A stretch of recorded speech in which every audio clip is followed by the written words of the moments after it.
On November the 8th, I got to watch Martin Scorsese's new movie, The Irishman.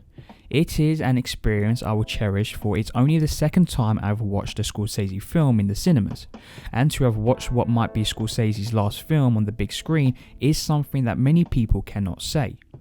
Before going into this film, I tried to not read or listen about any reviews, but with a movie this big, it was hard not to hear or see on newspapers what critics had thought, and the general consensus was The Irishman is one of Scorsese's best movies.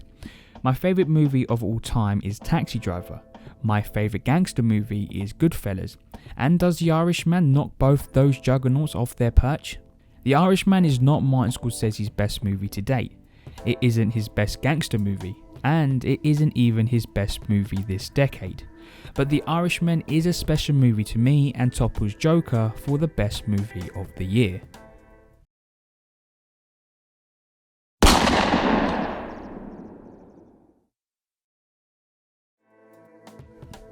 Robert De Niro plays Frank, a hitman for mob bosses. Frank isn't the most interesting main character Scorsese has made a film about. He doesn't climb the mob ranks like Henry Hill, he doesn't run a corrupt business like Jordan Belfort, and he isn't mentally fragile like Travis Bickle. Frank is the mobster's errand boy. Whatever they need him doing, from whacking another mobster to driving across the country, Frank does it. He doesn't complain or refuse his job. And I find that interesting in him because he is comfortable in that environment. It doesn't faze him that he has to kill his friend Jimmy Hoffa. Frank does it because for him, being a hitman is his job.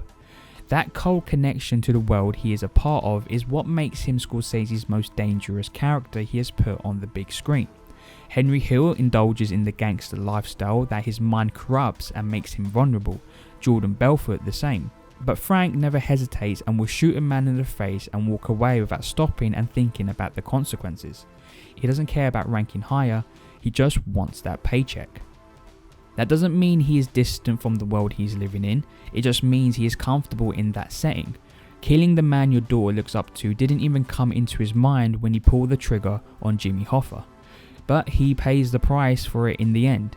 Compared to Henry Hill or Jordan Belfort, where they still live their life and still have their family or business, Frank loses his daughter Peggy, which brings the reality to the audience of how his actions do have consequences, and the once fallible hitman is now whittled down to a shrivel of sadness, living in a care home with no family members visiting or his daughter avoiding him at all cost. The scene where Frank tries to visit Peggy at her work was sad and uncomfortable to see. Frank became involved with the mob to protect his family, but by the end, his family left him all alone. Frank is an interesting character because of his relationship with that world where he is at his most comfortable.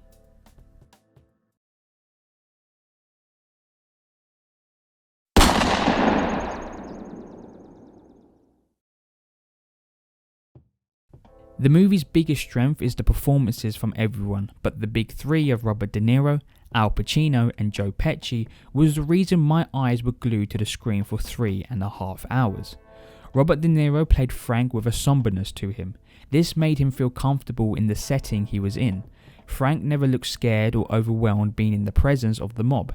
De Niro's acting portrayed that comfortability Frank had in these tense situations. Al Pacino played Jimmy Hoffa like a madman, and it was exactly what that character needed. Jimmy Hoffa was losing control of his position as an influential man as a union leader, and Pacino played that sense of desperation to keep his position and his influence. Over the top?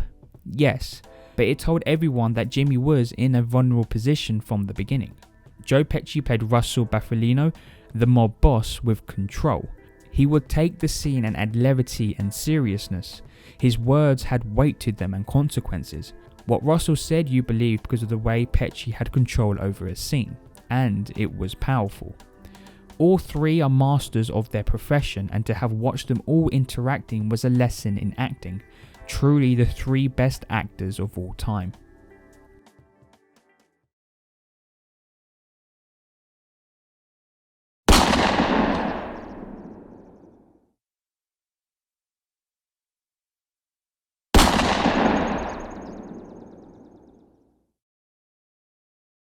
The best aspect of The Irishman is the man behind the camera, Martin Scorsese.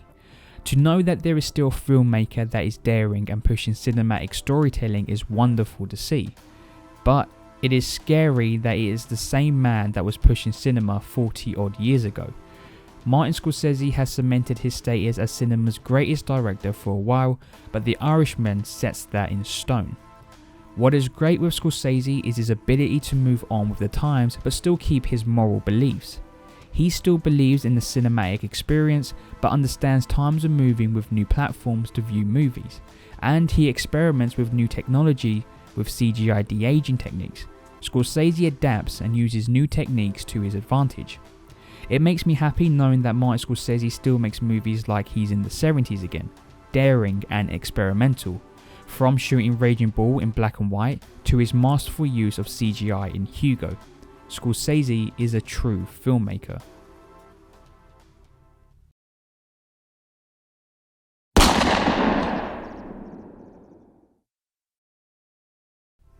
The Irishman is 3.5 hours long. It packs a lot of information that one viewing isn't enough. As someone who lives in England, I am not too knowledgeable of America during the film's time period. So when I am thrusted into a time period that I am unfamiliar with, it can be hard to process everything that is being said. So there were moments where I lost my bearings on time periods or who a character was. Other than that, the story is simple enough to follow. Frank paints houses. Martin Scorsese's The Irishman may not be his best movie to date, but it is the best movie of the year. One that I will definitely be rewatching again when it gets its worldwide release on Netflix.